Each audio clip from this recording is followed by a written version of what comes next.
Okay, I think we can start. So, hi everyone. I am Jakub Slavia. I'm the product owner at Capturing Reality.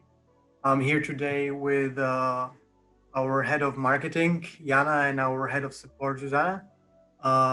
We've got a special guest today who is Tim Hanson, who is the visual effects supervisor at Zoac, as well as in charge of his own tool, a thing called MaxDep. The idea behind this webinar is to basically get you some information about how to get started with reality capture, to show you the capturing process, to show you how to play with reality capture, as well as some additional work in Zbrush. This webinar will be led by playing you a few videos. We've got a video recorded of the capture process and work within reality capture and Zbrush. We're going to split it into, I think, 2 or 3 sections just to basically not have it too long. And between the sections, we'll give you opportunity to ask questions. You can also ask questions during and write them in the chat or in the QA section. I'm going to allow you to. We've already got some questions in the QA section now, so uh, feel free to ask those. We'll either take them at the very end where we're going to have a longer QA or between the sections if they relate to specific stuff done throughout the sections. Uh, with that, I'm going to pass it on to Tim, who's going to share his screen and start with the webinar. Hey everybody, thanks for being here. Thanks to everybody at Capturing Reality for hosting this. We will be recording the session and it'll be available afterwards, so no worries.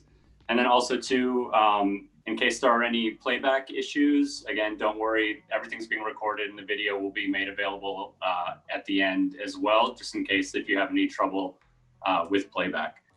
We're going to play the video. We're going to go about 20 minutes in. We'll basically do everything up to how to capture images and color correct.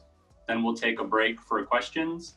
And then we'll get into reality capture section of the video. And then we can take another break for questions and then the Zbrush section. And then we'll be over and have a regular Q&A. So if that is cool with everybody, I will start the video now. Hello everyone, my name is Timothy Hanson from MaxDepth TV, and today we're going to be talking about how to take any small to medium-sized prop, like my friend here, and turn it into a photorealistic 3D digital asset for use in anything from film, television, to the Unreal gaming engine. We're going to be doing it all in the industry-leading photogrammetry software, RealityCapture. So let's get started.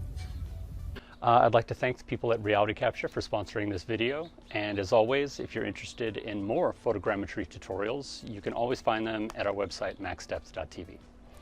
So photogrammetry and RealityCapture, where to start, where to begin?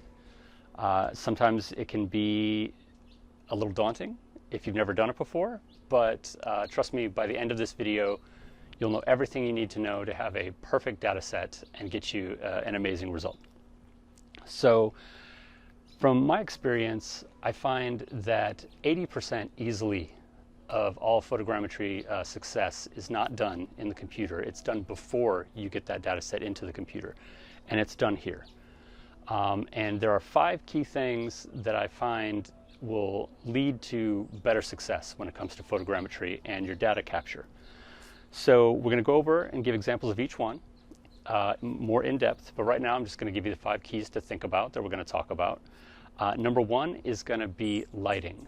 So flat, even, diffuse lighting is the most important thing next to the camera when it comes to capturing your data set. Now, if you have a studio environment, that's great, that's perfect. You can control that environment, so you're already winning. But if you don't have a studio environment, you're taking them in an outside, an exterior at a location, you want to be able to try and key in on diffuse lighting, and the best way to get that is to have an overcast day. Those are the best days for data capture, but you can't control the weather. So you can control when you take your images, and I find that early in the morning, which we're at right now, we're at about 7:30 in the morning in California, and the sun is up, but it hasn't broken through the clouds and it hasn't broken over the horizon to the point where I'm going to have super directional key harsh lighting that's going to give me really directional shadows. That is the enemy when it comes to lighting. You want smooth, even, diffuse lighting with no hard shadows, because those hard shadows are going to find their way into your textures, and it's going to be a nightmare, because maybe whatever environment that you're going to be using this prop in doesn't have super key lighting coming from the west. Maybe it's straight overhead or coming from the east. And if you got lighting baked in to your prop, you're kind of stuck. So even, diffuse lighting, rule number one. Lighting is the most important thing. After that, the second most important thing is your camera. So any DSLR camera will do. It's not going to be a video about this particular camera, but you need a DSLR camera. It is possible to capture images with something like an iPhone, but as you'll find as we move through this, it's essential to have as clean an image as possible and with as many megapixels as possible. So that's where the DSLR camera comes in. So when it comes to the camera, you want to have as good a lens as you can get and as many megapixels as you can get, because the larger and cleaner the image, the cleaner and better the data set's going to be. So rule number two, use a DSLR. The third thing is some type of a grid. You need something to put your object on, if you can. If you're doing something like a structure or a building, then this isn't necessarily going to be applicable, except for the fact that you can use tracking markers or waypoint markers and things like that that are large on a bigger object. But if you're doing a prop, something small to medium, something as simple as this little felt dartboard that my kids play with is wonderful when it comes to helping your data set and helping RealityCapture to tie in images from different directions and different places and positions. You have visual cues that can help you find your way in 3D space if you're using a grid of some kind. So I use this little guy for small to medium things, or you can use something like a newspaper. Basically, high contrast, easily visually definable markers are going to help you. Now, the fourth thing to keep in mind, and it relates back to the camera, is it's going to be how you take your images.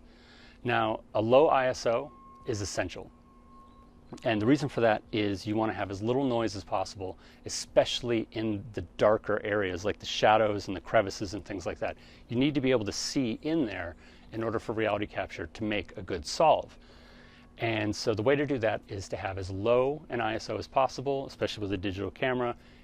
Low ISO eliminates digital noise. And then beyond that, depth of field is your enemy. It's beautiful when you're taking pretty pictures, but when you're trying to create a data set for photogrammetry, it is murder. You want your object to be perfectly sharp and in focus. The background can be out of focus because we don't care about the background. We care about the object in question. All right? So when it comes to taking your pictures, low ISO and a reasonably high f-stop that still allows you to capture enough light. So anything around f8 or above, but you don't really need to go beyond f11, f12, because otherwise you're killing all the available light, especially when you're in a low light environment. You need as much light as you can, but that's the balance. That's the sort of the dance that you're going to need to do. You're going to need low ISO and a higher f-stop to get rid of depth of field, but still get a clean image. Okay, so that's rule number 4. And the fifth thing is going to be access. Access to your object. You need 360 degrees of unobstructed view of whatever item it is that you're scanning. Otherwise, you're going to have holes in your mesh, holes in your data set, and you're not going to have as good a product. So for today, it's going to be easy because we just have a small to medium-sized prop.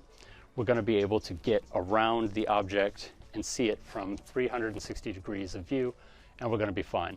But for those of you that are scanning larger objects, things like buildings, things like that, that's where a drone will come in handy. I use the Mavic 2 Pro. It's beautiful. It's wonderful. It takes a great image. So you can get top-downs on buildings, larger objects. But that fifth rule is 360 degrees of unobstructed access, and you're going to need to see that object from as many angles of view as you can. So top-down, straight on, and shooting up at the object. So unobstructed view. So those are the 5 key points that we're going to be focusing on today.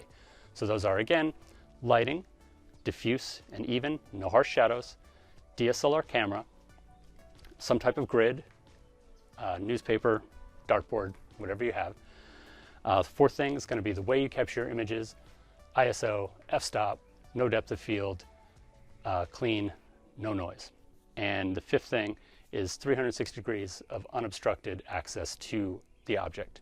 Okay, so now let's start using these things, and we'll go point by point and show you clean examples of what to do to give you the best results with your photogrammetry.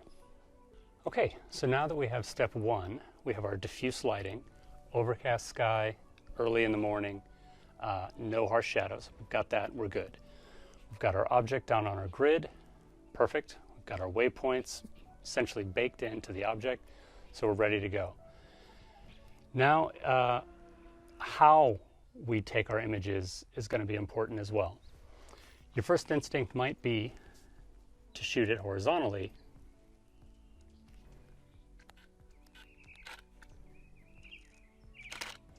And you'll see here in this photo that taking the picture horizontally, you're not going to be utilizing all of the available capture space that's on the CCD in your camera. So rather than shooting horizontally for photogrammetry, you always want to shoot vertically.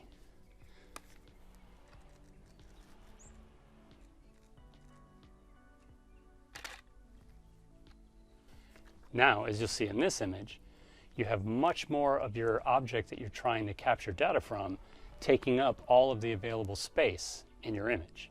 So remember, rule of thumb, never shoot horizontally, always shoot vertically. Now when you're taking your images, you're going to want to have increments of 10 to 15 degrees of change from photo to photo minimum. Larger incremental changes from that will not get you enough information of the object. So you want to have as little angles of view change from photo to photo as possible. Okay? And an easy way to do that is doing something that I call the lean. So I'll get in, I'll start taking photos, and then I'll lean from one side to the other with little tiny incremental changes, and that way I'll be able to get probably a good maybe 20 to 30 degrees of view from this angle. Then I'll take a small step to the side, lean back, and then come around again. And we'll do this all the way around, and you'll find that rather than taking image, image, image, image, by getting smaller 5 to 10 degree incremental changes in angle of view, you'll have a much cleaner and much more robust data set to work with. So again, 10 to 15 degrees maximum in difference from photo to photo, smaller if you can, and just do the lean. All the way around your object. Okay, so now we're going to talk about the actual photography itself. And when I was talking about low ISO and a higher f-stop. And so now I'm going to try and give you an example of what this is actually going to look like. So if we go here and we take this f-stop and we take it lower, if you know anything about photography, we're going to get more light into the camera, but we're also going to be introducing a lot more depth of field. And so if we go in the opposite direction, you'll see we're getting darker, but things are getting more in focus and there's less depth of field behind the image. And so less depth of field behind the image is going to mean less depth of field on the actual item that you're focusing in on. So that's what I mean when I talk about manipulating the f-stop. And now you'll see that the ISO itself is set to about 320. That's too high. We want to be, if possible, down as low as 100, ISO 100. And so right now we're looking at ISO 100 and an f-stop of 8. And given the lighting conditions that we have at the moment, this is going to give us the best result. Okay, and now that image itself might seem like it's going to be a little underexposed, but that's not going to matter to us because we're going to take this into Lightroom and we're going to be able to tease out a lot more light into this image. So again, if you take your f-stop to low, yes, you're introducing more light, which is great, but you can see the depth of field is becoming more extreme.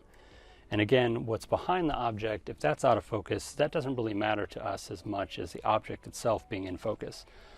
But the object itself will start to have, especially from different angles, more depth of field if you have a lower f-stop.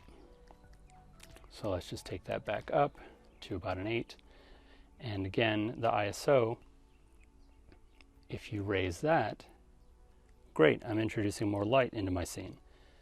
But you're also introducing more noise, more digital noise.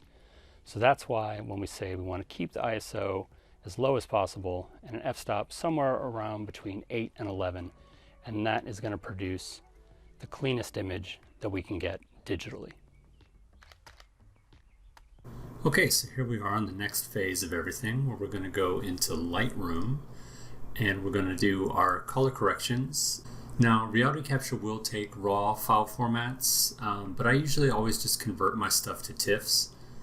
And the first part of that is to do the actual color corrections. So basically, we're going to go from this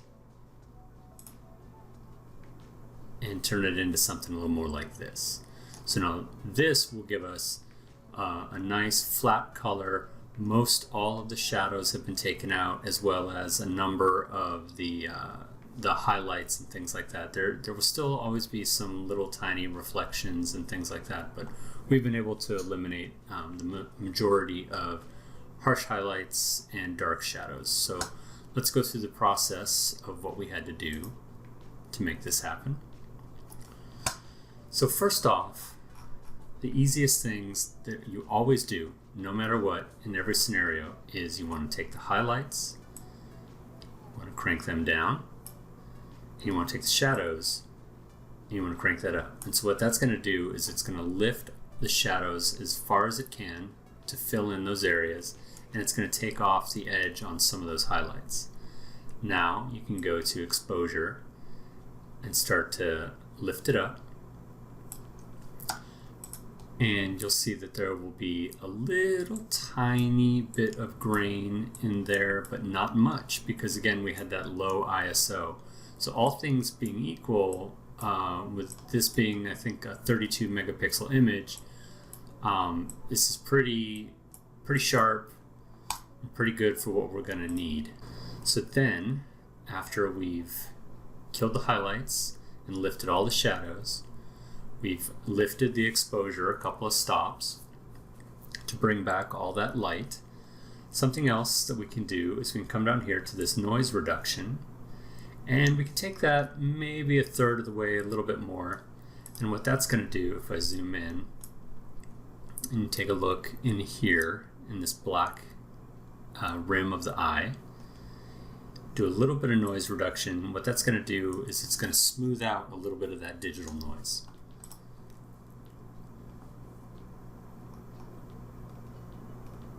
So then we can come to this clarity and we can turn that up just a bit. And what that's going to do is it's going to kind of punch up the image a little bit. You can see here that it's bringing out definition and detail.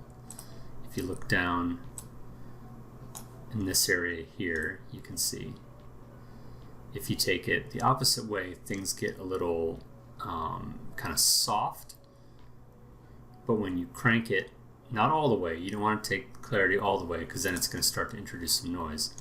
But if you just give it a little bit of a boost, you'll kind of get some extra contrast in there, which will be helpful for the software to take, little features like this and really latch onto that for that solve and give you that good robust data set.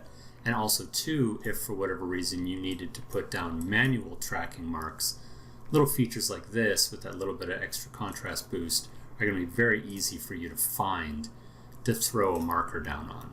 Okay? So beyond that, we could do a little bit of color temperature work.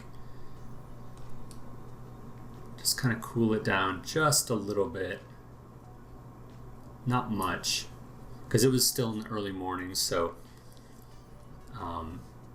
we don't need that much to be pulled out, but there is still, here in California, there is still some smoke and stuff in the sky from all the fires we've had, so the light has been very orange lately, so just that's why I'm pulling out a little bit of that warmness with the color temperature, adding a little blue back in.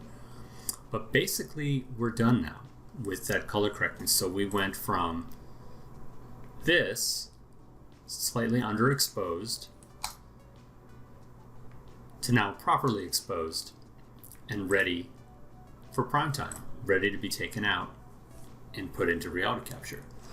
So an easy way to batch process something like this in Lightroom is so now we've got this guy here that we're happy with. If you go ahead and right click on that, you'll see here there's develop settings, and then you can go to copy settings. And that's going to do is it's going to copy all the little tweaks and things that we did here. It's going to make sort of like a macro that you're going to be able to paste onto other images. So go ahead and hit copy on that. And again, if you wanted to, you could maybe boost this up a little bit more. It's up to you what you're looking for. Let's say right there. So, and then again, just right click, develop settings, copy settings. Then you want to click on the next image and drag all the way across, because we took all of these photos with same exposure and everything, so you can batch process it. So select them all and then right click, go back to develop settings, and then hit paste settings. And then now Lightroom's going to go through and process and add that color process to every image. And it's still good to go in and spot check every now and then, especially if maybe some clouds went overhead or something like that. If there were any changes to your lighting, you can always go through and do little tweaks here and there. But for the most part, that is the color correcting process. So you're lifting the shadows, you're eliminating any unnecessary specular highlights by taking down the highlights, you're exposing up and giving a little bit of extra contrast, little white balance if you need to. And then the next part is to essentially just export and take this stuff into RealityCapture for our solve. Super easy. Super easy stuff. Okay, so then go back, select all your images, right click, and then you want to do export.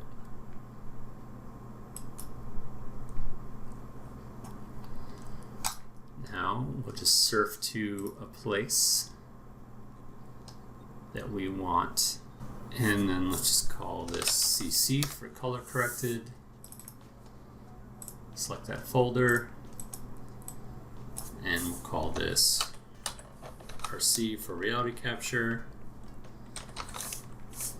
GH for Ghost Rider, and so I want to do TIFFs, and I want them to be full 16-bit. Zip compression is good. You can do uncompressed, but the file sizes are going to be huge. So if you've got the space, sure, it'll take a little longer to process, and it'll take a little longer to process in RealityCapture. But I have found that there is no real dip in quality in the solve in RealityCapture if you add a little bit of compression, zip compression, to the TIFF files themselves. All right. Aside from that, you want to leave everything basically the same. You want to leave all metadata, because this will embed all the EXIF data into the TIFFs, and that will be extra additional information that can be read into RealityCapture later on. So that's really it. Go ahead and export. and then sit back and wait for that to finish. And we will now go on into RealityCapture and start learning how to solve. Now, what I would like to do first, we had a small poll where we would like to ask the people attending the webinar about how often they use RealityCapture, whether they have never used it, played around with it, or use it often. So I'm just going to launch that now. If you could please vote in that one.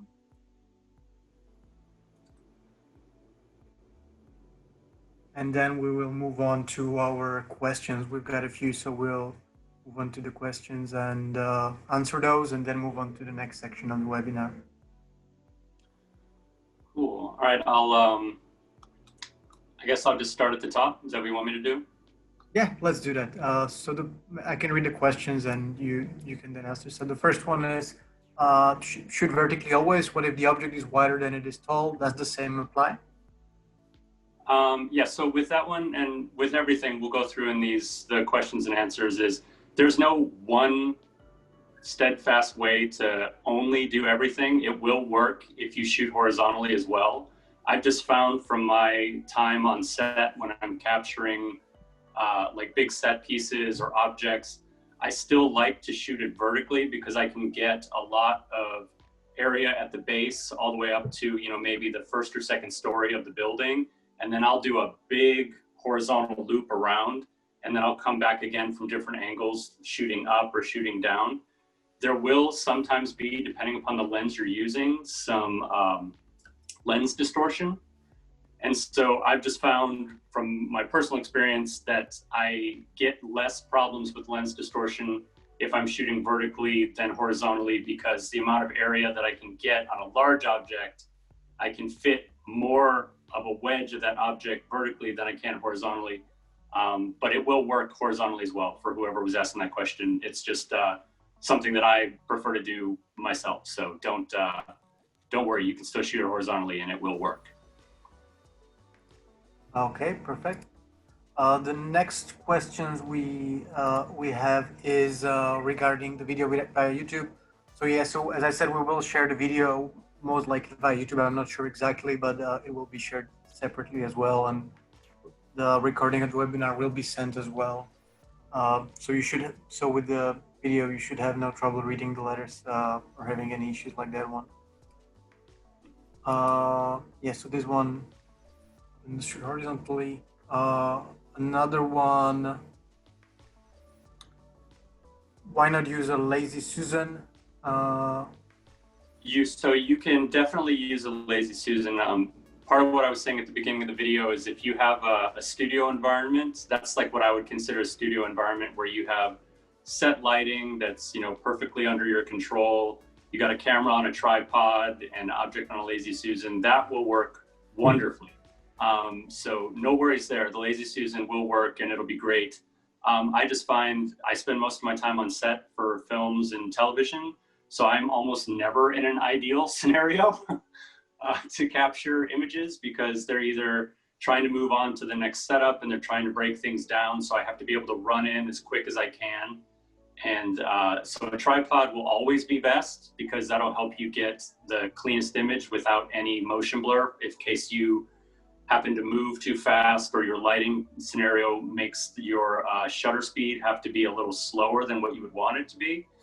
I'm just kind of giving the best examples of what I find that I can get success from, because most often I'm in a non-ideal situation, but a lazy Susan and a perfect studio lighting is always going to give you really, really great results.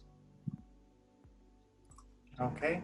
I've now stopped the poll and sharing the results. So we have 25% of people here who have never used RealityCapture, 42% who have played around with it, and 33 who use it often. So quite a few who are actually seem to be experienced and have been using it for a while. Cool. Moving on to the next question. Which is the best focal length, or which focal length would you recommend? So when it comes with focal length, there is one thing that I try to lock down if I can, is if I'm using a drone, I like to lock the focal length of my DSLR to the focal length of the camera on the drone. The one that I have, the Mavic 2 Pro, it has a 28mm lens. So if I'm going to be doing a data set for a structure or a statue or some large object and I'm using the drone, then I'll lock my focal length to 28 on the DSLR as well. I don't find that there's any, right or wrong, don't use this focal length, but I do find that a wider, because the whole point is you want to get as much of the object in the frame as you possibly can.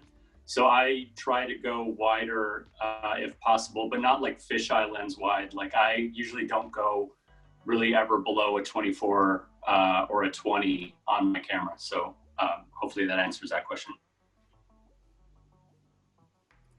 Okay, thank you.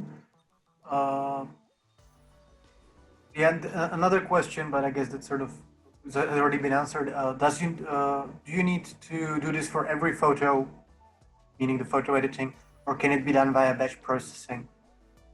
Well, that photo editing that we were doing kind of was a batch process. Like in that span of time that we were watching, I processed about 996 images in 5 minutes. So using the Lightroom batch process is really fast. So the best case scenario is all your lighting is perfect and you don't need to do any post-processing.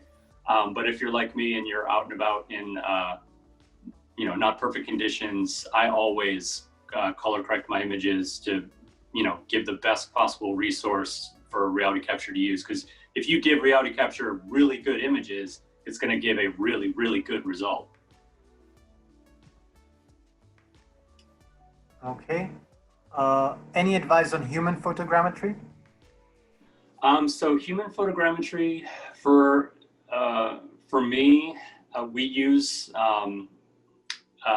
setups. I've not done people just in general, just like you said, somebody in a chair. Like normally we have worked with companies like Gentle Giant that have like a rig that will come out to set, and then we can just sit somebody in a chair and it has like, a couple hundred cameras that all fire at the same time.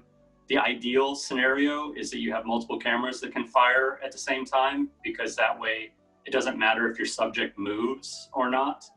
But if you don't have that kind of access to that many cameras, the best thing that you can do is to just put somebody in a chair and tell them not to move. And then have as good of lighting conditions as you can. That way you, as the photo taker, can move around that person and take your data set as fast as possible before your person's gonna move, because everybody always moves. But that's what I would say. For me anyways, I try to get that person to not move and get around them as fast as you can. And the best way to do that is to have a controlled lighting environment. Okay, we're gonna do a couple more and then we're gonna move to the next section just so we are on time. This might be to both you, Tim and Susanna. In one of your other tutorials on YouTube, you recommend that you explore 2 sets of photos in Lightroom: a geometry version, increased contrast, and a texture version, -100 highlight, +100 shadows. Can you talk about what the difference between that pipeline and this pipeline is when introducing the photos to RC? So with that, what that is talking about is there can be a difference in RealityCapture, or at least in the way that you use it, where you can have more images that are maybe not 100% perfect, like maybe there was a little blur in there or something like that. And you can still use those images to solve for the point cloud. But when you are going to generate your textures, you can isolate images and say only texture with these images, so that you can have, your super clean data set that everything is perfect. There's no motion blurs, nothing like that. Use those for your textures, but you can use everything to solve for the point cloud, I think is what that question is asking. Okay. And the last one is, what special considerations while shooting transparent or metallic object would you advise? Yeah, so for that, there's a couple of ways that you can work around that. Say if you're shooting something like if I'm shooting a car, for example, what I'll do is for the glass on like the windshield or the side windows, things like that, I'll take gaff tape. So think like painter's tape, very, very thin, not super sticky, so it's not going to damage anything. And I'll put up a little grid of gaff tape over the glass. so that way the software at least knows spatially where that glass was. And then afterwards, I'll go in and I'll just remodel in a clean piece of geo for the glass, so that then in my rendering, any refractions or reflections are going to be perfectly smooth. So for glass and things like that, like on a car, I put gaff tape on the glass of the car. And then for things like chrome, there are sprays that you can get that will wash off with water. So there's any number of those from like companies like Krylon and things like that you can get on Amazon or whatever. You can essentially, you're like going to dust the car and make it more diffuse so that the software can find that shape. And then afterwards, if it's chrome, well, if you're rendering it in 3D after the case, as long as you have the shape correct, then you can just throw a chrome shader on it and it'll render properly. For other little props and things, sometimes the way that I've gotten around it is I'll spray it down with hairspray and then I'll dust it with flour, just to give it something for the software to go onto, so that it's not shooting off in errors because it's hitting a highlight that it doesn't understand spatially, because the highlight changes from image to image. So I've done as hacky as, like I said, spraying with hairspray and dusting with flour, to using Krylon sprays on chrome or using gaff tape. Those are the things that I find are the easiest to do and are non-destructive to, the car or something like that. You don't want to have a $100,000 car and then, you damage it with some duct tape. So. Okay. Thanks, guys. We'll be answering some more of the questions in the very end. But we've got quite a few and we've got a lot of ground to cover, so we'll continue with the next section of the video now.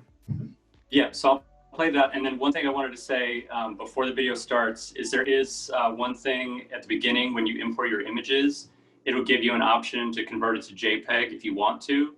I say in the video that I always leave it at TIFFs. That's just because I am always working in large data sets, so I just always use TIFFs. Tech support wanted to make sure that I mentioned that the software will still 100% work with JPEGs. So when I say I use TIFFs, that doesn't mean that JPEGs won't work. Everything will work. If you can down convert to JPEGs, the software will solve. If you use the TIFFs, software will also solve. So I will start playing now. All right, so now here we are in RealityCapture. And if you are using the software for the first time, I'll give you just a little brief overview. So if you're an expert, just hold tight for about 2 minutes. So here within the software, there are a number of different panel views that we can work through. And we're going to be using either this one or this one, because I like to throw images into these viewers, which you'll see is going to come in handy when we're working on control points, which is something else that we'll talk about very soon. So to begin with, these panes up here will give you different viewport options. Then you'll start off on the workflow tab. And from here, there is this section here where it gives you like a one-step shop. You just kind of click one button, it'll make your point cloud, it'll make your mesh, it'll make your textures. But I don't suggest using this because you'll find more often than not, you're going to have to do a little bit of tweaking to get the best looking mesh. And the way you do that is by going through the individual processes. So I would avoid this, and we will just go with the manual way. So first things first, we're going to need to bring in our data set, which is all those images that we just color corrected in Lightroom. So the way to do that is you want to come to this inputs, click that, and then you want to go to the folder where you saved out all those color corrected images. Go ahead and grab those, hit OK.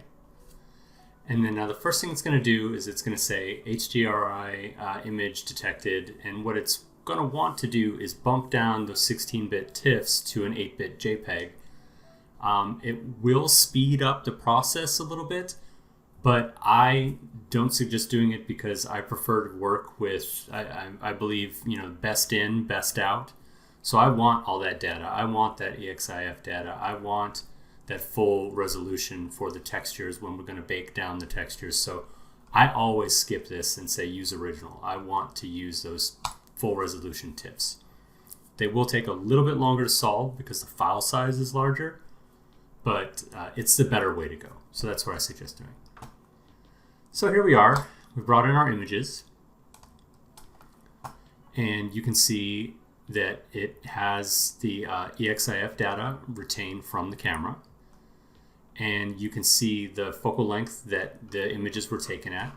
Again, I always suggest trying to stay at the same range. I don't like changing focal lengths that much, just because I like to keep everything clean. A rule of thumb that I always do is I use drones a lot for my photogrammetry, and the drone that I have is the Mavic 2 Pro, and it has a fixed 28mm lens. And so I usually try to shoot on a 28mm lens when I'm taking images from a DSLR. That way I stay in parity with the drone's camera, so I'm feeding RealityCapture a similar data set. It's not, impossible to do it the other way if you change your focal length a lot, but it's just, I find cleaner if you do everything in a matching, best in, best out kind of workflow. So that's all the data there for our images. And the next thing we want to do, that we have our data set in, we want to solve for our initial point cloud. And the way to do that is to come over to the Alignment tab, and then go ahead and hit Align Images. And then this is going to cook depending upon the size of your data set that you're bringing in. Whether you have a couple of hundred images, this should breeze through pretty quick. But once you start getting into the 1,000 and above, especially with full resolution images, it will take a little bit longer, but not too much longer. So we'll let this cook, and we'll come back when it's over.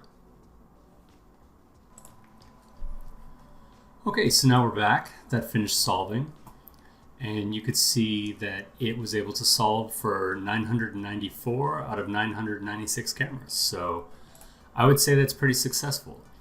Now, this wouldn't be too much of a tutorial if I just left it at, hey, you take perfect pictures, you get a perfect result. Oftentimes, you're going to come up with multiple components and things like that. And so I'm going to show you how to work with adverse conditions as well. But I just wanted to show you, to begin with, how I was talking about good stuff in, good stuff out, almost 100% accuracy on our solve. And if we want to take a look at that, tool this down, and we can see there's all kinds of information that can be useful to us if we need to troubleshoot or things like that. But basically, this is all the information for this point cloud solve. And you can see here it took roughly just under 50 minutes to align. Pretty good. And then this median pixel error and maximal pixel error is very, very low. And so that tells you that you're going to have a good mesh and that this point cloud is pretty strong. Okay, so the next thing you would do is you take this point cloud, and the next step is you would go to Reconstruction and hit Normal Detail, and then that's how we would generate our mesh. But before we do that, I'm going to show you again, like I said, there will be times when your point cloud solve is not perfect out of the gate and you'll have multiple components. So I'm going to save this scene and we'll come back to it later to mesh. But I want to show you what it looks like when you have multiple components and how to get those components to end up pretty much in the same spot that this guy ended up in. All right, so let me save this scene real quick.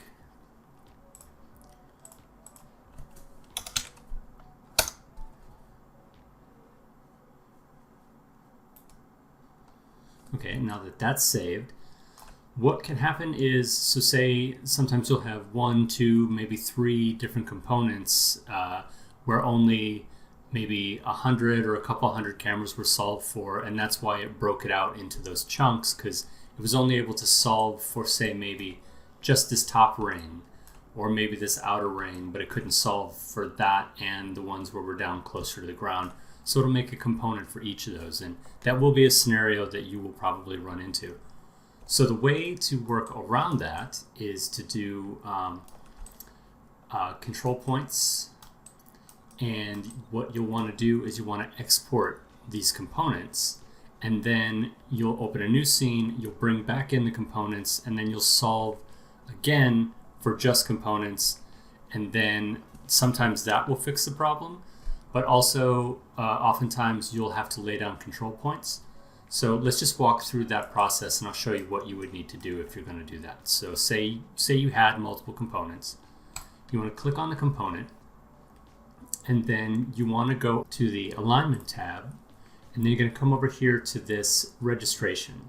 And what that's going to do is it's going to export out something that's called a component, which you'll see right here. And this is where we'll bring that component back in just a moment. So to begin with, we'll just go registration. And you can see here, it's called the RealityCapture alignment component. I've already saved out 2 of these from a different scene file. Basically, I made another version of this where I didn't have so many cameras. So with less cameras to solve from, it gave me 2 components as opposed to this perfect solve out the gate. So this is what you would do, is you would save out component, it'll be 0 and 1. I just called mine component A, component B, and then hit export. And so then from there, you'll go and you'll open a new scene, and then you'll come over to this import tab, go to component, select both of those, and bring those in. And so here you can see in this scenario where I only had just under 800 cameras, that it solved in 2 components. One chunk was able to register and recognize 563 available cameras, and B was only able to solve for 229. And so basically how that broke down was, with the less images, it only solved for the lower loop down to the ground, and then it solved for a couple of the higher loops, but it could not get them both together.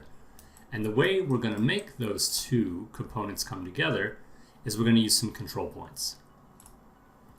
And the first thing we're going to want to do, just to get things ready, is let's go to this alignment settings tab, and we want to set this up to do a solve with components, not on the images themselves. So go to settings, and then I'll open up another little tab, knock that down. And the important thing we want to check is here in the advanced tab, you want to come down to this force component rematch, and by default that's set to no. We want to set that to yes. And again, what that's going to do is it's going to use just these components to do a solve and not go back to the original images, because all that's going to do is kick you out new components. So we don't want to do that. So now that we have selected that we want to force component rematch, now let's open up a couple of these extra panes, and we're going to load these up with images. And so if you go here and knock down and drill in, you can see these are the cameras that it was able to solve for in this component, and these are only the cameras that it was able to solve for in the other component. And so what we're going to want to do is we're going to want to try and find a feature on the model that we can see from images from both sets of components. That way the control point will lock them together and be like, oh, okay, I get it now. We're looking at the same thing. So now let's redefine our point cloud, and it'll all be one. So let's take this one image and then come down to our other component. Throw down an image here. Yeah, so that's going to work. And so you can also see right here, it tells you which image you're looking at. So this one we're looking at 210 and 650. Let's try and grab something in the middle range. Let's see what we got in the 400s. Okay, so now here are 3 different cameras from 3 different vantage points and angles. And we can find a feature that is in each of those images, and we can lock it down using control points. Okay, so we can drill down in this control points, and we're going to hit create, and that's going to create point 0, and that is going to give us our base for our control points. And now we have a number of images here that are all from different vantage points, all from different loops that have been done. This was from down low, this was from medium, and this was from a little bit higher looking down. And what we're going to do is we're going to find high contrast features that are easily recognizable from all of these angles. Okay? So let's throw down. All you got to do is left button click, down a point, and throw down a point.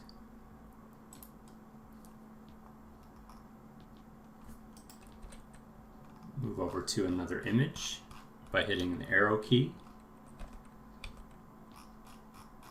Same thing. Add a point.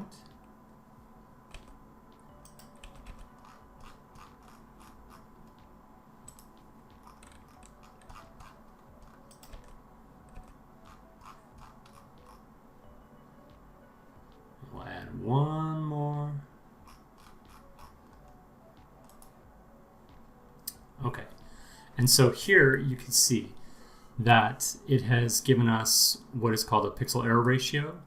And so anything that's under 1 is very good. And a 0.2 means that the software knows exactly where this point is. Like 0.2, 0.1, those are some of the best markers that you can have.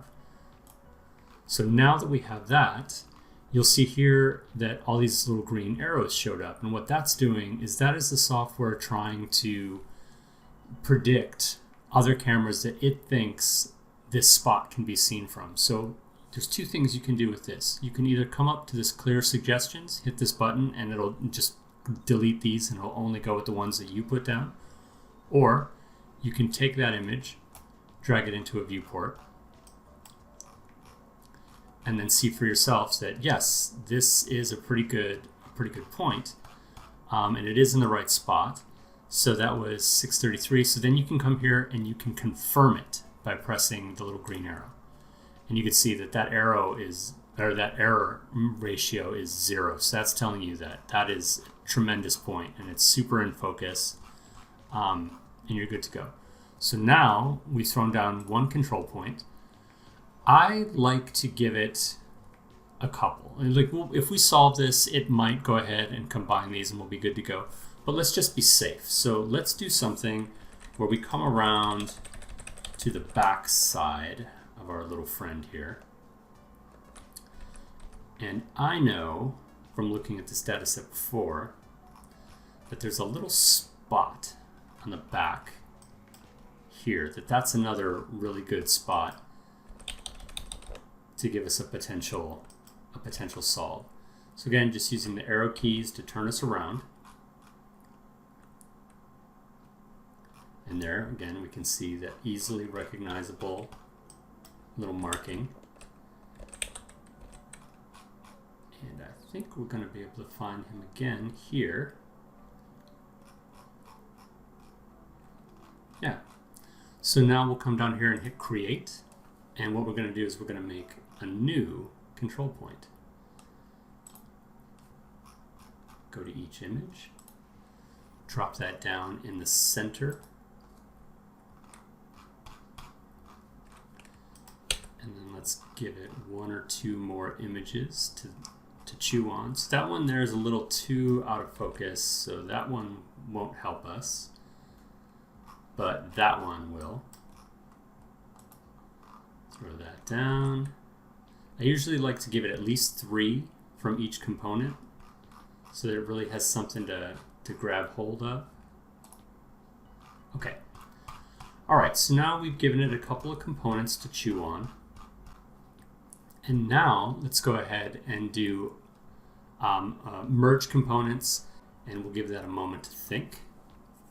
And we'll come back in just a few minutes. Okay, we're back. And after running our merge components with our control points, you'll see now down here we have 792 of an available 792 cameras that have solved. So basically we fixed our problem. Okay?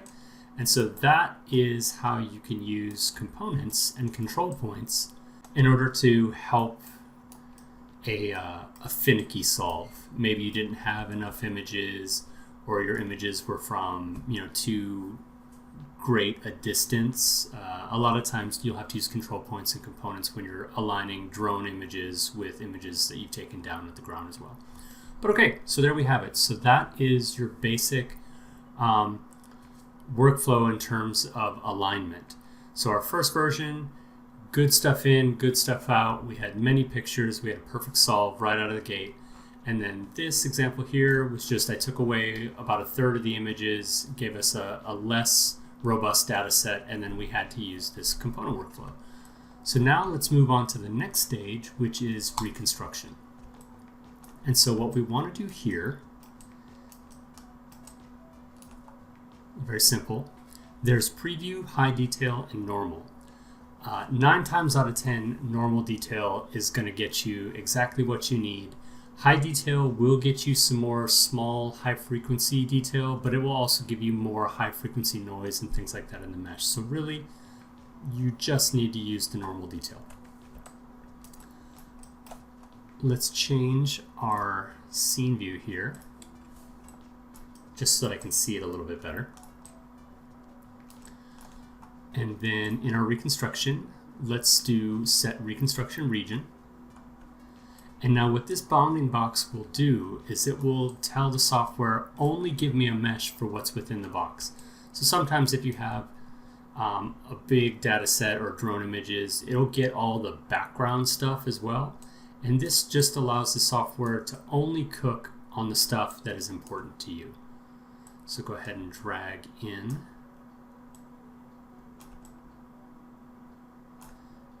Bring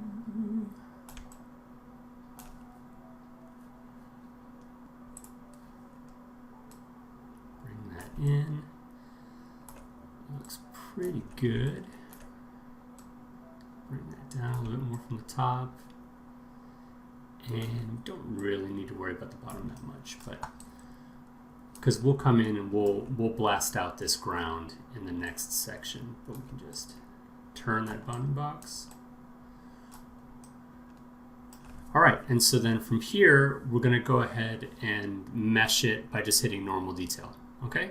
So we can go from there, and then I'm going to pick up from the first scene that we were working in that had the more cameras to work with, just because that's going to be a stronger point cloud, and it'll give us a better mesh. But this example is just to show you that you can still get the results you need with less cameras if necessary, but if you don't have to, use the better data set. So we'll hop back into that other scene and we'll do the meshing there. Okay, so now we've hopped back into our original scene, the one that had the 900, almost 1,000 cameras instead of the one that had the 700, just because this is a stronger point cloud because there's a third more images. And you see we've set up our bounding box the same way as we did in the last scene, and we're just going to go ahead and hit normal detail. Let that cook and we'll come right back. All right, so here we are with our final mesh. You can see we're pretty good. All the forms are represented really well. There's probably maybe a little bit of an underdeveloped section on the back a little bit, which is, not crazy considering that piece had a little bit of specularity to it, but this is totally going to be plenty for us to work with. So what we want to do now is we're going to move into the UVing and texturing, and then also just cleaning up of the model. But for all intents and purposes, we have a pretty sweet little mesh.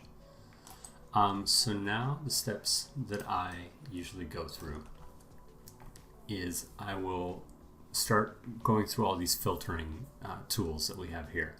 I will start out with check integrity. Let that run. Model is good, okay. Then I'll go check topology. that is good. And we can go ahead and close holes. Let that run. And then clean model.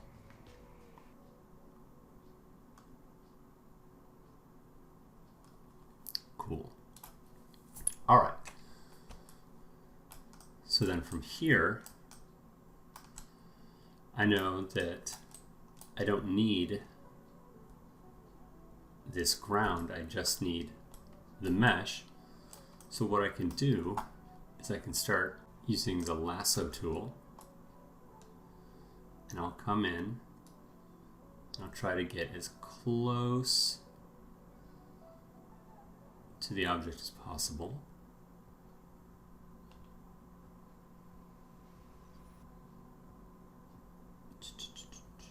All right. And then we'll start reducing this by section. So you select the mesh, select faces, and then do filter selection. And then that's going to delete any face that you selected.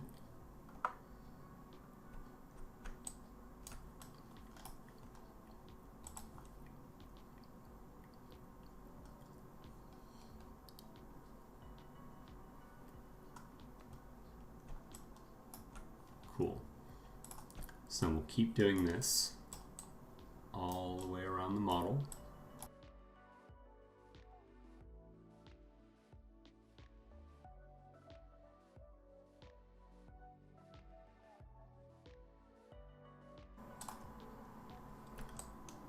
All right, so now that that has been filtered out and we're left with just this model, there are a few faces still on the bottom here that are hanging out. But what you can do with that is you can go to Advanced, and then you'll see here there are a few other options that you can do. You can say select marginal triangles, and then that will get ones that are sort of floating off by themselves. Go ahead and filter that out.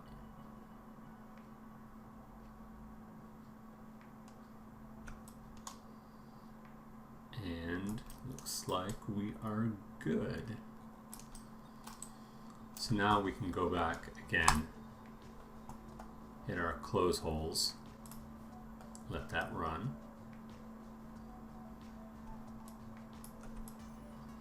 And we're good.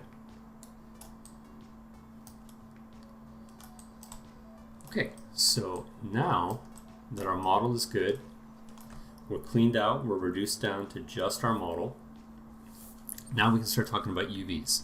So you can go to, well, let's unclick there, and then go ahead and go to unwrap. And then that will create our little unwrap tool here. And then from here, there's a number of things you can do. You can check to set your map size. So you can choose anywhere from 512 all the way up to a 16K map. And then here, if you're working with UDIMs, you can select here how many maps you want for your UVs. So you can set anywhere from 1 to 100, and it'll try to pull UVs and fit them all in there as you normally would. So let's, I think we can just go with 1 though, because this model's not huge. So let's see what we come up with just by default.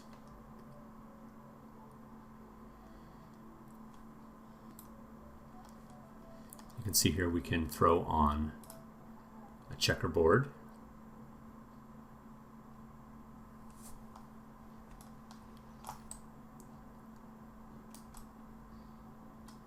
And it seems like we'll be just fine with the 1.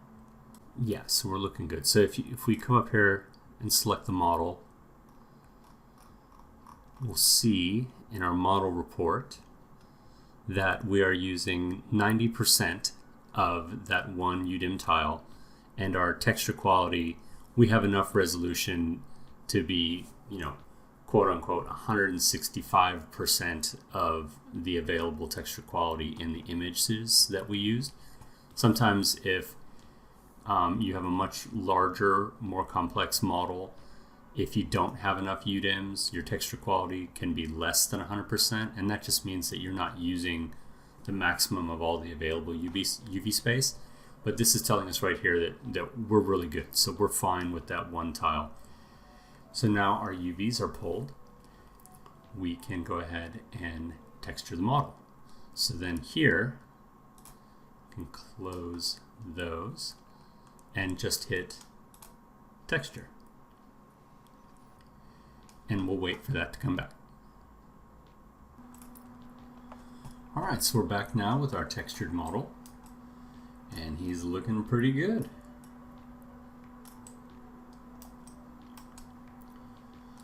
So now in this stage, it depends on what you want to do. Depending upon how close you are going to be to this prop and whatever it is you're doing, whether you're putting it into a shot or you're throwing it into a game engine, the next step from here, where if you really wanted to be able to get closer to the model, is to export this out and take it into something like Zbrush, and then you can do a little bit of smoothing out of these rougher areas. We'll stop here for a moment just to catch up on the questions, and then we'll go into the ZBrush cleanup section after we've taken some questions. Okay, so let's start. So the first one I have here is, are TIFFs really necessary? I use JPEGs. Yeah, like I was saying at the beginning before I started this section, JPEGs will work. It's fine. I personally work on very large objects that are going into like films and television shows. So all of our objects are going to have sometimes 20, 40 UDIM tiles for textures. So that's why I just always keep everything as the highest resolution. But depending upon what you're using it, the JPEGs will 100% still work. The JPEGs will work, but the TIFFs are going to be stronger. Okay. The next one talks about, I know Timothy said that he's not going to get into what kind of camera to get, but I'm very new and I'm looking for a really good source to look to compare and contrast which cameras and lenses work the best. Any links or pointers? There's 1,000 great cameras out there. I personally use Nikons. I have a Nikon D810. But you can also go with a mirrorless camera, like the Sony A7s and things like that are going to be really great. So yeah, I mean, anything, it depends on if you're looking for going in the whole mirrorless route or if you're fine with regular DSLRs. Anything Nikon, Sony, Canon will be good as well. But my experience primarily is with a Nikon D810 because that's what I use on set. Okay. The next one I'm going to take, it's regarding underwater photogrammetry. So we've had customers who've used RealityCapture for underwater photogrammetry successfully. Yana might know more about the specifics. I know we compound a sort of like a list of tips for underwater photogrammetry. So what I would suggest, if you want some pointers, the best thing would be to reach out to our support team and we can give you some more information or advice specific to that one. Okay. The next one, I often work with photos from two different sources, drone and mirrorless camera. When I align images, almost every time I'm getting some blurry textures with ghosting. In order to solve this problem, I have to add CPs and it's time consuming. Do you have any advice on this? How many images are needed per CP? So your ghosting or your blurry images are more than likely probably coming from your drone. Your DSLR camera, as long as you have the camera set up properly in terms of a shutter speed that's fast enough. If you're on a tripod with your DSLR, you should be fine because you'll have no incidental human-caused motion blur. But if you're taking it handheld, if your shutter speed is not fast enough, you will sometimes get, just if you take a breath, even just taking a breath can add a slightest little bit of softness to your images. So shoot on a tripod if you can for your DSLR, or use a higher shutter speed. But for the drone, really a little gust of wind is just enough to add a little softness to that image. So I just tend to overshoot with the drone.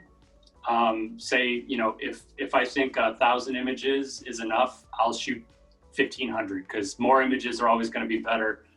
And then you can sift through those images and just delete out anything that looks soft because the drone got blown by a little gust of wind or something like that. But anytime you're working with a drone, you will inherently have some potential for a softer image, because even just the slightest gust of wind will be enough to blow the drone a little bit.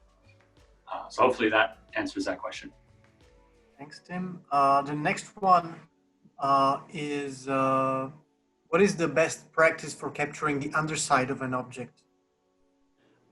So for the underside, there's a number of different ways, depending upon what your setup is. If you can get the object and put it on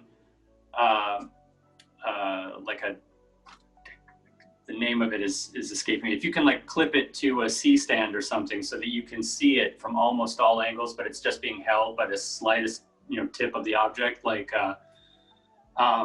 my wife's a shoe designer, so we've done photogrammetry for shoes a bunch of times. So you would like hold the shoe vertically on just the tip of the nose of the shoe. That way you can see as much, you know, top and bottom as you can.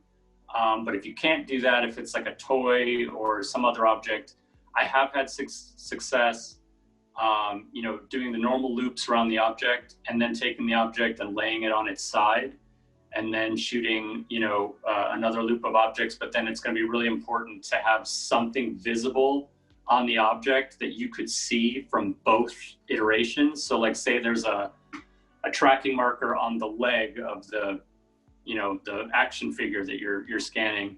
If you can still see that tracking marker when it's laying down and when it's vertical, then you can solve each set as a component and then do the same workflow that we just did here, where you have one data set that's one component and another data set that's laying on its side, and then use control points to tie the two together, and then just, you know, delete out any erroneous mesh using the lasso and filter. But best case scenario, try to get something that you can see already from all angles and not have to worry about the underside, or if you can, model the underside separately, depending upon, everybody uses the photogrammetry for something different. I'm working in television and film, so if I have a problem with the model, I'll also just go and remodel in the area that got messed up. Okay, thanks. The next one is, why are you not using texture layers?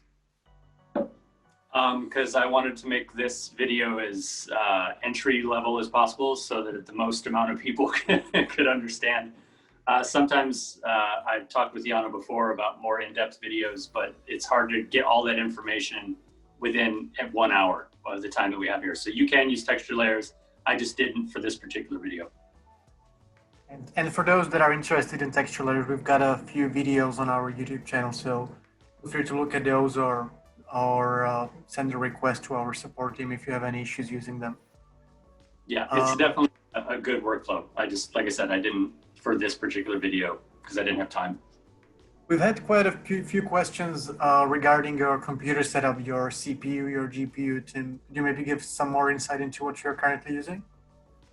Sure. I'll try to remember off the top of my head, like the CPU, I believe it's a 3 gigahertz CPU. I have 32 threads. It's a dual core, so it's 32 active threads, 3.0 CPU, and then my video card, I believe, is a NVIDIA Quadro 5000 or 6000, one of those two.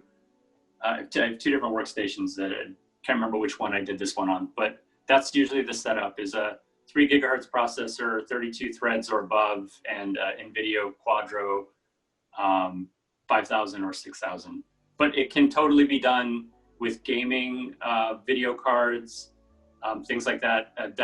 The Quadro that I have is like a very expensive card, you don't have to have a super expensive card. Like I've done RealityCapture solves on a laptop on set. So it's really memory efficient. It's a great software.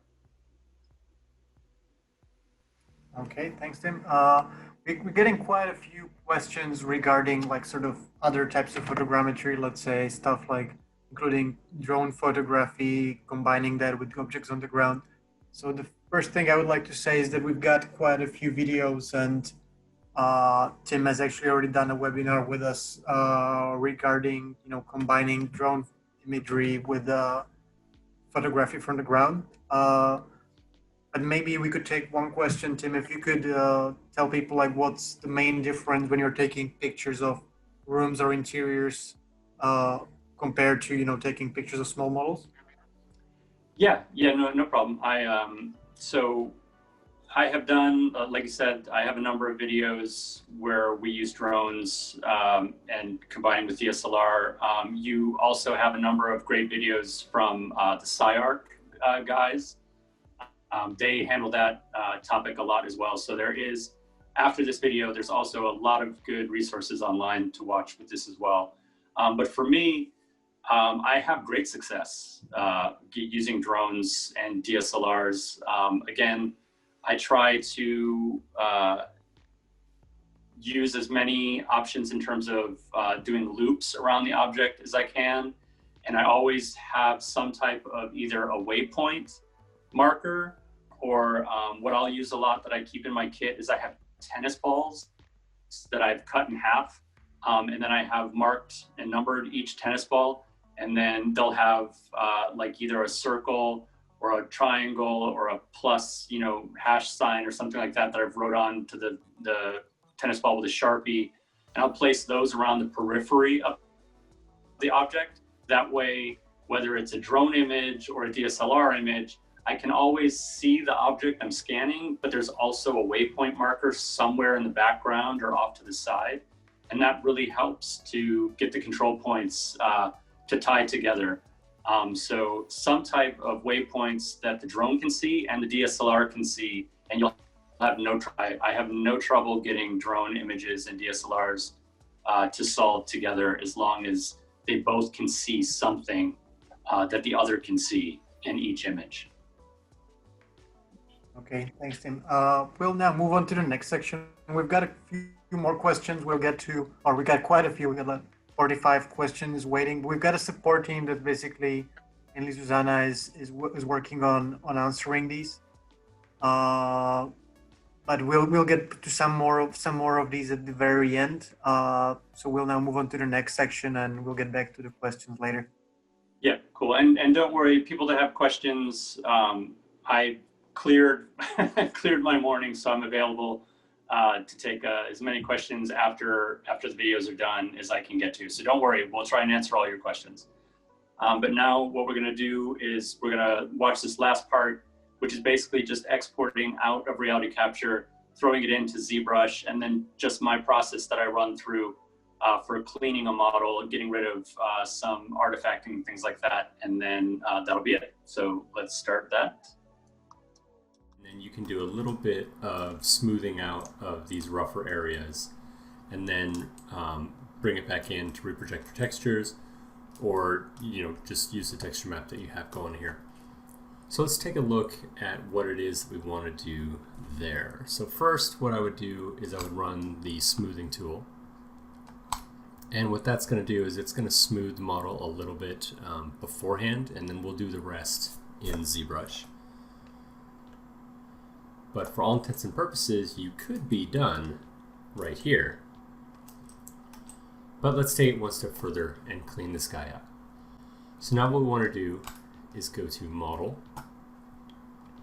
and let's make a new folder here.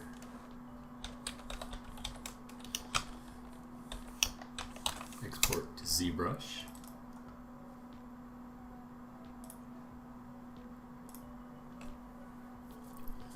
And when you export a model, if you've never done that before, this dialog is going to come up and give you a number of options. Save mesh by parts. Sometimes it will break this into 3 or 4 parts to make the whole, but you want to export it as one solid object. So when it exports the model, it will combine them if you say no. To save mesh by parts, we don't want that. We want one contiguous mesh. We want an OBJ. Export vertex normals, yes. Vertex colors, yes. All that's fine. Export textures, yes. UDIM, especially if you've done UDIM tiles, you always want to have that ticked on. And then it also gives you a number of options for color maps that it's kicking out.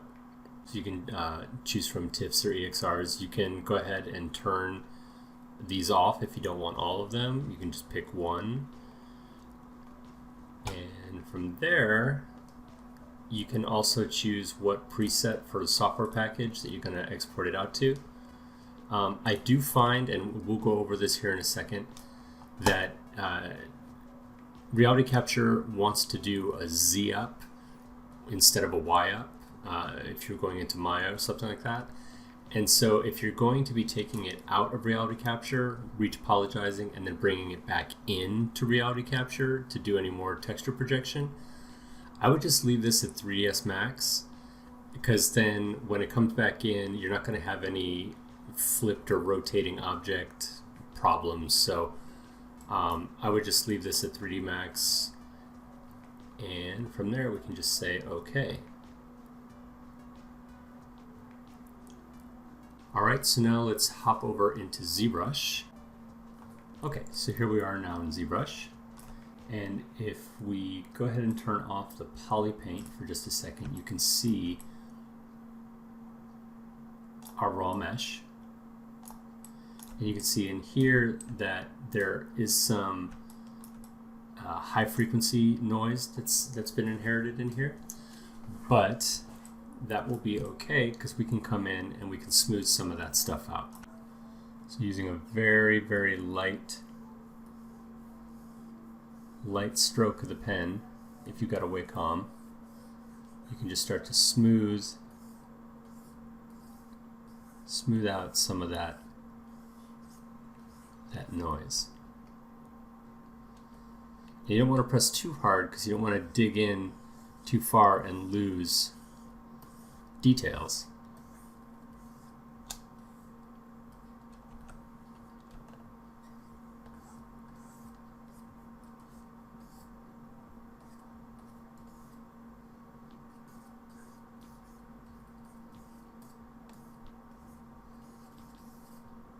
There we are.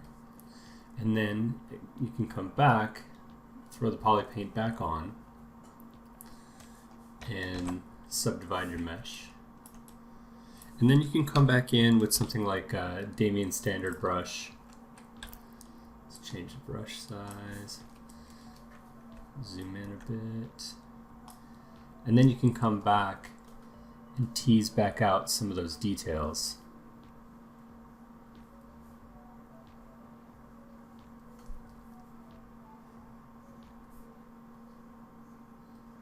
If you're smoothing has kind of knocked them back too much for your liking.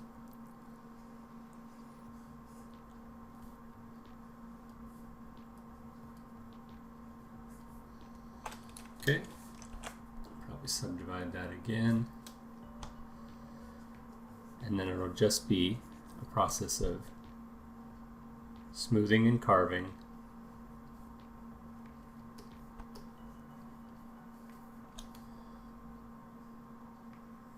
To bring back some of that detail.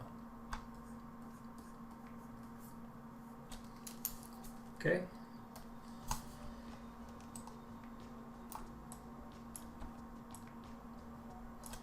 And then another brush that can be pretty useful is the S-Polish to help knock back some of those little areas if they get to be a little protruded even when you're done smoothing.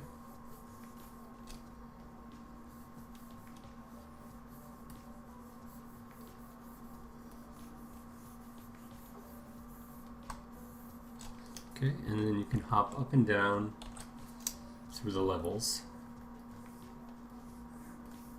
subdivision levels I should say,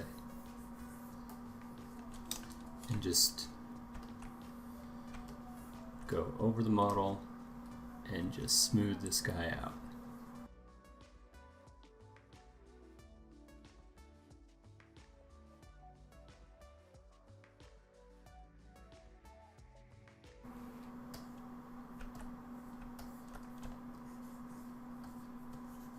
A little bit of masking. We'll mask out this section here, just so that we could tease back in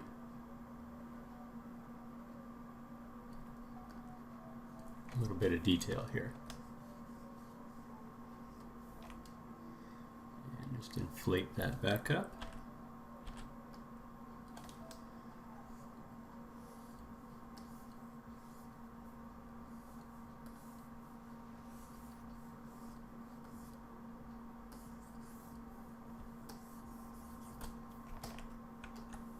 Good. All right, so now we're cleaned up, smoothed out. One last thing before we send it back, just to add some of that detail. A little trick that I'll use is we can go masking and then go mask by color, because we have polypaint data in here. And then we can say mask by intensity.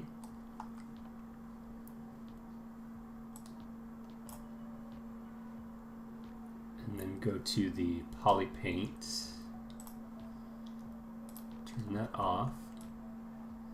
And then if we just go to surface, not surface, sorry, go to deformation, that's the one I'm looking for. And then you can just do inflate, and you can either go in the negative or you can go positive, depending upon what you want to look. And what this is going to do is it's going to take that mask, whoops, went too far. Take that masking and any little details that are in the texture, like you can see that there's those little dings and scratches that were in there. If you do the inflate with the mask on, you can start to tease out some of those finer details. Now, those were lost when we had that high frequency stuff that we were just smoothing out, but now we're reintroducing that back in. Do just one more, okay, cool. And so now, if I turn off the masking, you can see we have much more accurate, cool little detail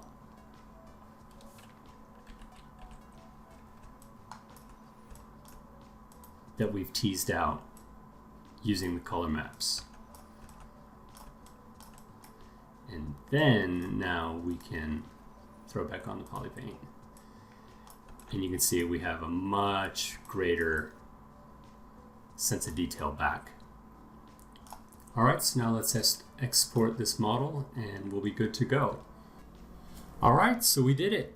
Thanks everybody for sticking with me here on this journey, and I hope it was informative and gives you a good base to start with if this is the first time you're using RealityCapture. And if you're a RealityCapture enthusiast, hopefully there was a few tips and tricks in there that might help you along your way. If you're looking for more information about me and the tutorials that I make, you can head on over to maxdepth.tv, and you can see that we have a number of other tutorials on photogrammetry, particularly advanced photogrammetry for visual effects, which has about 5 hours of training. It also comes with a full data set of images so that you can work along with me.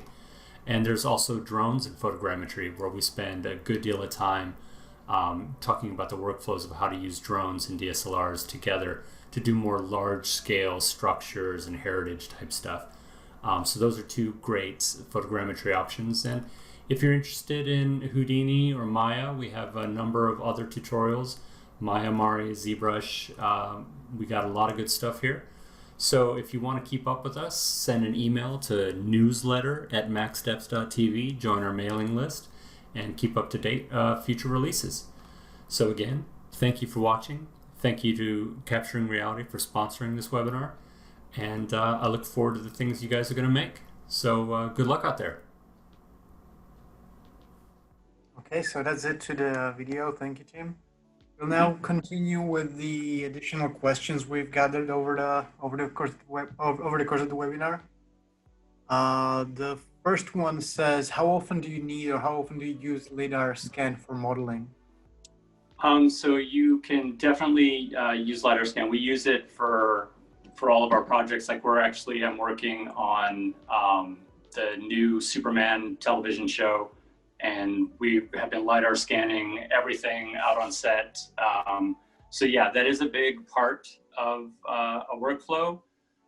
If you have access to it, not everybody has access to LiDAR.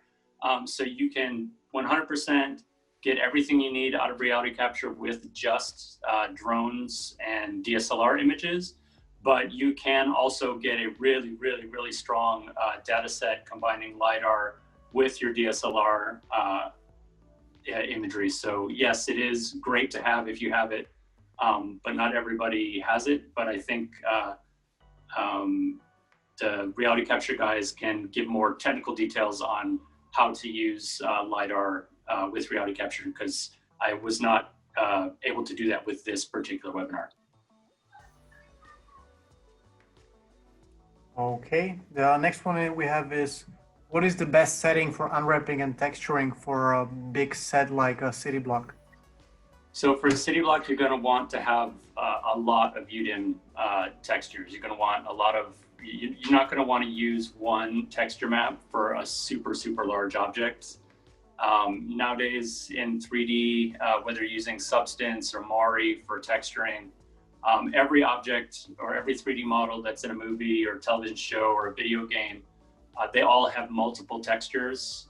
So I would say when I did the Korean bell structure that was part of my previous tutorial, that one, let me think. I think that wound up having like 15 UDIMs, anywhere like 10 to 15, 16K UDIMs.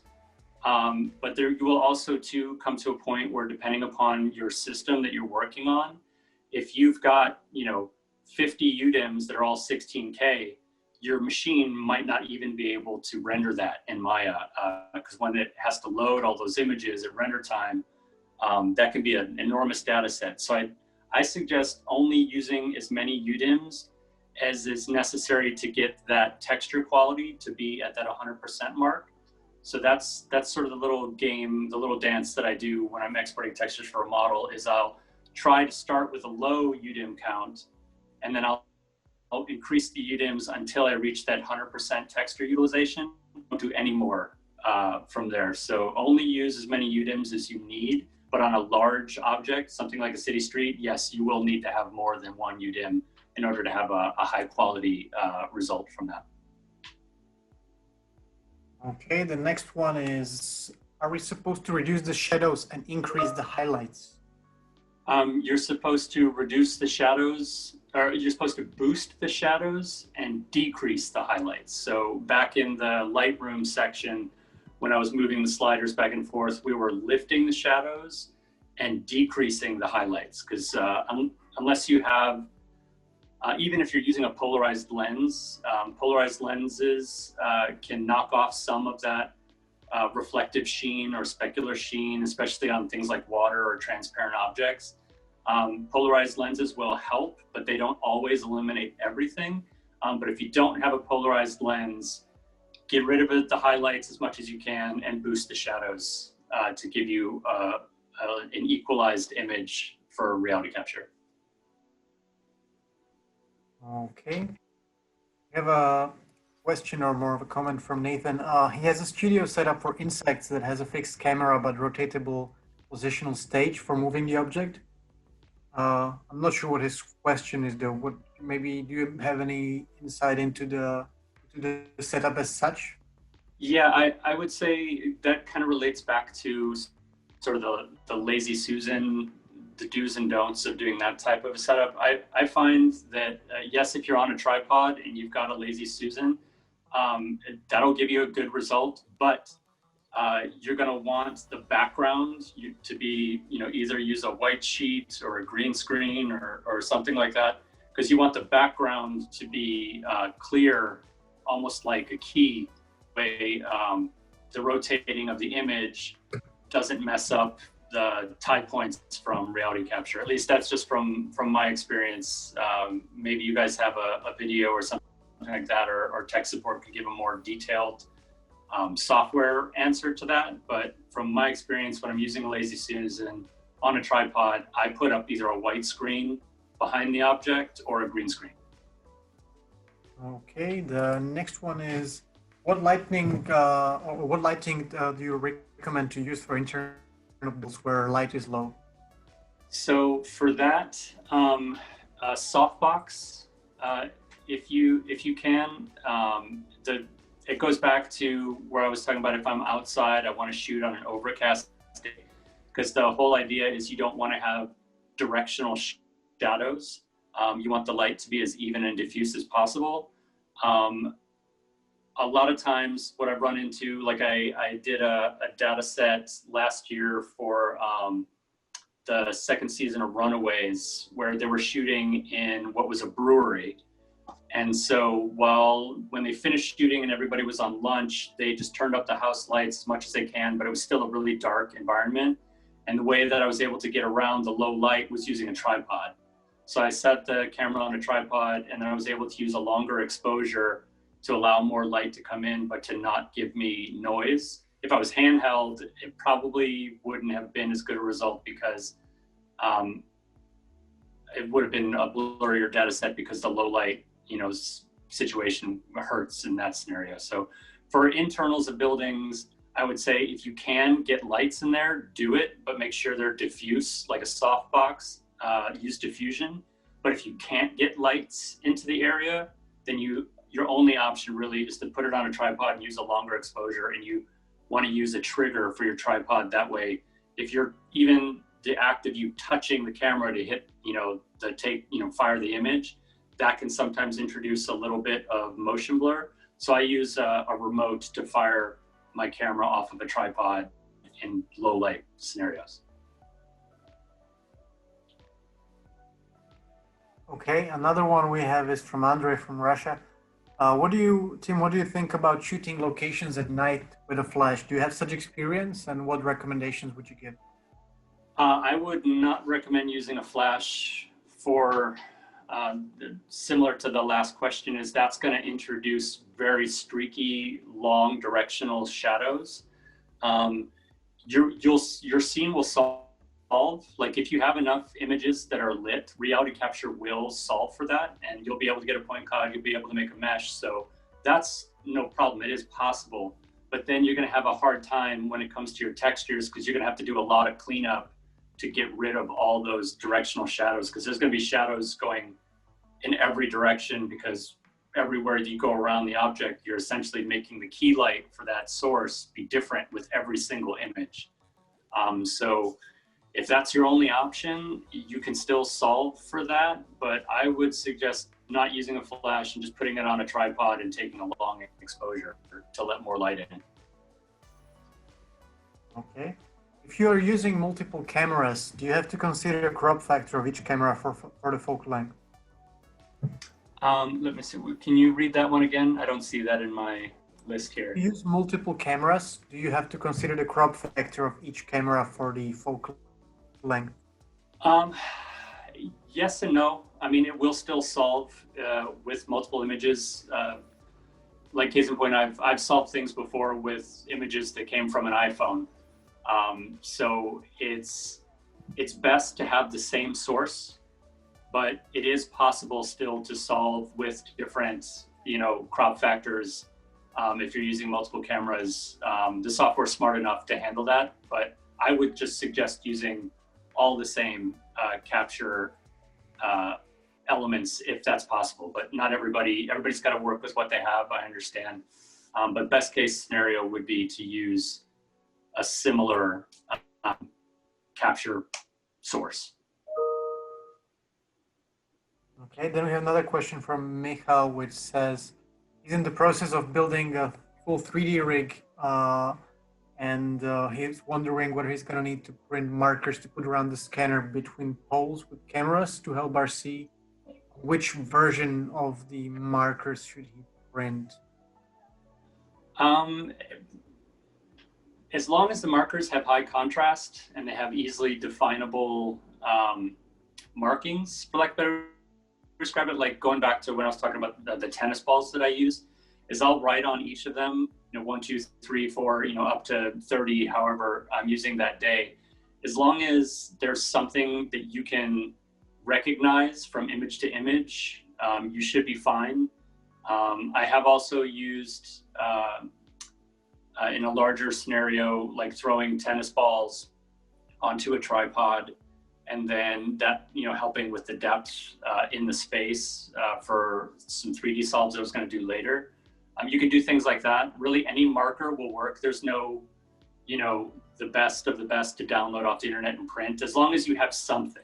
Something is always better than nothing, and just be able to delineate marker, A from marker B from marker C. That way you can keep an understanding of the geography of the location that you're scanning at all times by just looking at which marker happens to be in the frame.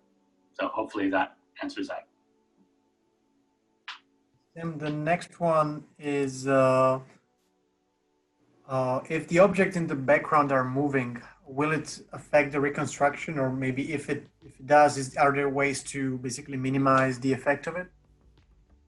As long as the thing that you're scanning isn't moving, what's happening in the background doesn't really matter from my experience. Because say you're doing a building and there's like maybe cars driving in the background or people walking or something like that.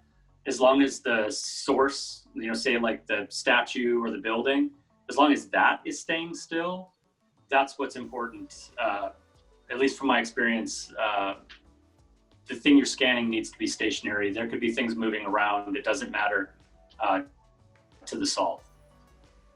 Okay, thanks. Does marking control points on the colored dartboard help, or do they need to be on the object being reconstructed?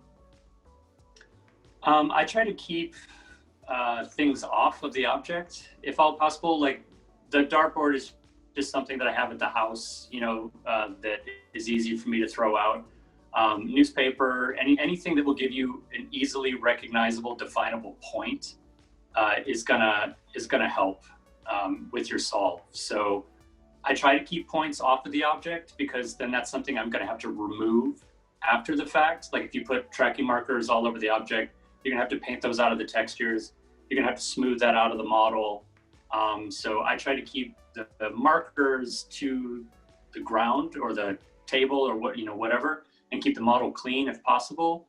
And hopefully whatever you're scanning or your object has recognizable features that you can see to use for control points as well. But that's why I do the dartboard or the newspaper if I'm doing a small to medium-sized object.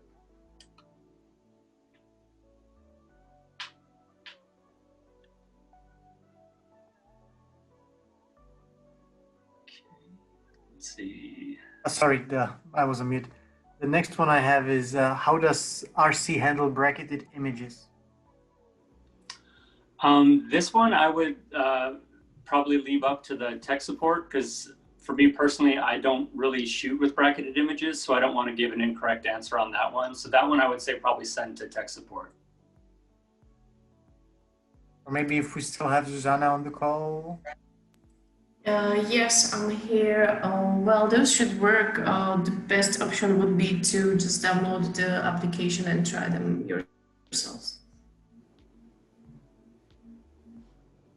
Okay. Moving on to the next one then. Shouldn't the distance from object to camera stay always the same? It doesn't have to, because oftentimes I'll actually shoot from a number of distances of the object. Like if I'm shooting a large object outside, like a building or a statue or something, I'll do a loop from, fairly close. That way I can get a lot of really good texture detail for the projection later on. Then I'll do a wider loop, and then I'll do an even wider loop. So no, you don't have to stay at the same distance or from the object, but focal length, again, like on the lens, I try to keep that the same. but distance from the object, it actually helps to have images in your data set from variable distance, at least I find. Thanks, Tim. Regarding like using mobile phones to capture, and if you have much experience using those, you know how the rolling shutter affects the solve? So rolling shutter is the same thing as like if you're tracking, a shot for 3D in general, like a plate that's going to go into a movie or a television show. Rolling shutter is always a little bit of a pain in the butt, but it will still solve. But if you can, what I do if any tests or things that I've done where I shot with an iPhone, I'll record the video and then I'll use something like After Effects to export out an image sequence. And then I'll just go through the frames, and any image that looks bad, I'll just delete it from the data set. Okay. The next one I have is when using the Lazy Susan, but the lights are fixed on the ground. Isn't that bad because the lighting on the object changes when turning the object? No, because as long as your lighting is set up to where the portion of the object that's facing the camera stays the same, then basically the center crop that the software is going to be pulling from is always going to be evenly lit. So it's technically correct because the portion that's facing the camera is always lit the same. So it would be the same as if you had a perfectly lit object that you were walking around in a circle. So it's not anything to worry about. Okay. Do you ever use a ring light to help avoid highlights and shadows? You can. It's one of those things where if you have it available to you, use it. But if you don't have a special kit like that, you'll still be able to solve. So use anything that you have available to you to improve the circumstances of your data capture, but it's not necessary. Okay. The next one I have here is I had seen the tip of using a color palette mainly for like smaller objects or bigger objects or bigger areas. Does that also bring any benefits when using that for smaller objects? Yeah, you can use color chart for anything if you have one. If you've got a color chart, throw it down on the ground. And then, or put it to the side of the object. And then for the more advanced users, you can use that to grade your images before you take it into RealityCapture, so that then the textures that you're going to project are at the proper color that your setup needs. So yeah, if you've got a color chart, use it. Okay. The next one I have here is can you provide the best setup for shooting structures, or maybe like some quick advice on shooting structures? Yeah. For structures, if you can, always use a drone as well, because there's going to be those top-down angles that you're obviously not going to be able to get if you're down on the ground shooting up. One of the tutorials that I have on the website was doing a data capture for a lighthouse. So that's obviously a really huge structure. So just use a drone for your top downs. And then in a perfect scenario, use a tripod, get very close, get farther away, do varying distances. It's very important to get all angles. Like if you're looking at the undersides of a roof or like pillars, things like that, you want to be able to see that stuff from every angle. Because basically any piece of the object your camera didn't see is going to be a hole in your mesh. So always more pictures are better than less. If you think you've taken enough pictures, go take 1,000 more. I am never in a scenario where more pictures is bad. It's always better to have more. But that's what I would say for large structures. Use a drone, take a ton of pictures, and use a tripod if you can, but if you can't, just take more pictures. Oh, okay. The next one I have is, and we're going to take just a couple more because we don't have to close afterwards. Any tips on shooting objects that you can get close to? For example, a rock wall that is it is in a hard to access area? Yeah, so same thing, use a drone. You get as close to it as you can and take images with the DSLR, and then get even closer with the drone, and then you'll be able to tie the two together. I never use a drone just by itself. I always tie drone pictures to DSLR images. But yeah, that stuff works really well because I've done a lot of shooting around cliffs by the ocean, and the drone tied to a DSLR will give you a really good result. Okay, and the last one, can you talk a bit more about UDIMs? Do you need plugins to bring them in or read them? So for UDIMs, it's basically what software you're going to be using. So if you're using Maya or 3D Max, Houdini, anything like that, they natively read UDIMs. So you should be fine. All the work that I do is with high UDIM objects rendered either through Houdini or Maya. So all those software packages, Blender, anything like that, they all have native support for UDIMs. So that's where you can use as many UDIMs as you need to get the 100% texture utilization, but don't use more than you need because it will become RAM intensive the more UDIMs that you bring in there. So yeah, I would say that's the answer for that. Okay, with that, first, I'd like to thank everyone for basically joining the webinar. And I would like to thank Tim for taking the time to do this for us. We'll be sending out the video recording plus the webinar itself to everyone afterwards. I think we'll be on YouTube or somewhere else for you to view in your own time as well. So again, thank you, Tim, and thanks to Zana and Yana and everybody else from the support team. Yep. Tim, do you have anything else you would like to say? Yeah, I would just like to say thank you for having me. I love RealityCapture. I use it basically on every project that I have, if it's applicable. So it's my favorite photogrammetry software. So I suggest everybody that's in the webinar today, if you haven't tried it, please go try it. It's the best one out there. And then for me, I also run a tutorial website, maxdepth.tv. And as well as the video that's going to be sent out, they'll send out a coupon code for 30% off of any tutorial that I have. So that code is RC30, and we'll also send that as part of the email.